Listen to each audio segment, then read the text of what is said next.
If you've seen me around YouTube or you've been following my blog for any length of time, you know how much I love the GAPS diet. And then you might be confused because now you see that I'm promoting the carnivore diet. It happens to be working really well for me. So we're going to talk a little bit about how the carnivore diet, which is eating all foods that come from animals and no plants at all, no juices, no herbs, no vegetables at all, even if they are GAPS legal. So we're going to talk about how the carnivore diet can be beneficial for some people that are having a harder time fixing their digestive issues and fixing mental health stuff on the GAPS diet. So just hear me out. The carnivore diet is really just a modified version of stage 1 of the GAPS intro diet. And this is my book. You can find it on Amazon. I believe Amazon ships it nationwide. They print it and ship it for me. What can I eat now? 30 days on the GAPS intro. And I know a lot of you guys have this and a lot of you guys are using this to go through GAPS intro.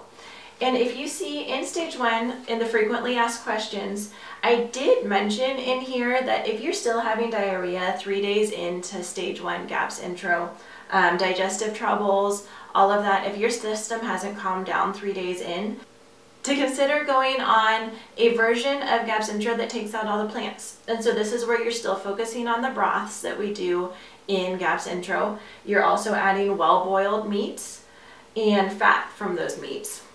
And you're going to also add sea salt to those as well for the electrolytes. And so this is a modified version of stage 1 GAPS. We're still focusing on the broths because it has those amino acids that are easy to digest. For that, I would recommend using chicken, and we use meat stock, not bone broth. So we're actually going to be boiling that whole chicken, or like drumsticks that have the skin on and they have the gelatin and all of that in it. You can see my GAPS intro stock video in a different video. And it's also described in this book as well. And so we have that stock, and that's something you're going to want to have with every meal, at least a mugful or a bowl full of that stock.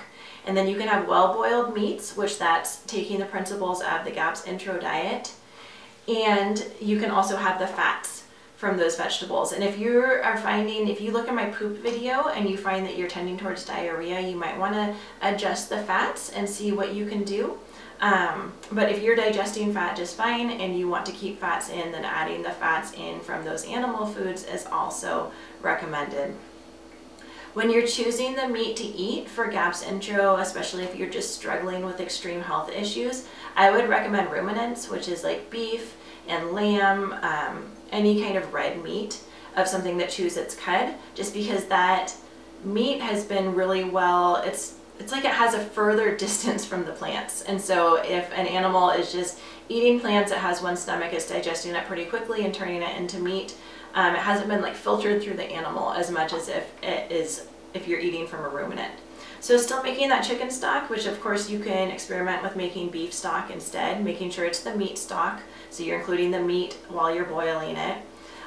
So you can make the chicken stock. I wouldn't eat primarily like fish and chicken. I would focus on the red meat as you can, but of course this is all individual, and what works for most people might not necessarily work for you. So on the carnivore diet, if you feel like taking all the plants out, and the reason we do this is because all plants have certain anti-nutrients.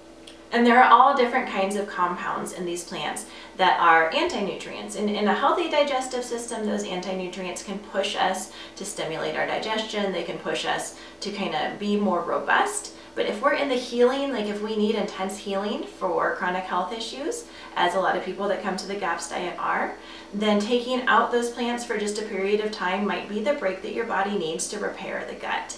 And so including the good collagen, and the good essential fatty acids that are present in the meat stock, and all of the fats in the meat and all of the proteins in the meat are all just really nourishing for rebuilding your digestive system, so that after a period of time, after your system has been able to get the nutrients it needs to repair itself and to build itself up how it needs to, you can start introducing more foods.